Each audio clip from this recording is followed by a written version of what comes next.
इरम शहजादी एक हादसे में अपनी वालिदा को खो बैठी। वालिद अजियत, बीमारी, माजूरी का शिकार, अपने बच्चों की देखभाल इस तरह से ना कर पाए। इरम शहजादी माँ घर में जब तालीम और तरबियत के लिए आई थी, उस वक्त उनकी उम्र 6 साल थी। अल्हम्दुलिल्लाह अपना उन्होंने स्कूल जाना स्टार्ट किया। तालीम के मैदान में इरम शहजादी ने 98% हासिल किए। कैसे लग रहा है? अच्छे स्कोर्स आए हैं।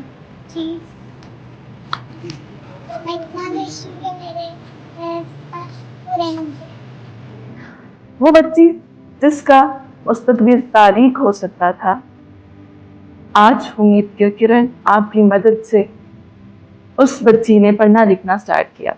आप भी माँ घर में ऐसे बच्चों की तालीम और तरबियत का जिम्मा लें और अपने मुस्तकबिल को, पाकिस्तान के मुस्तकबिल को रोशन करने में हमारा साथ।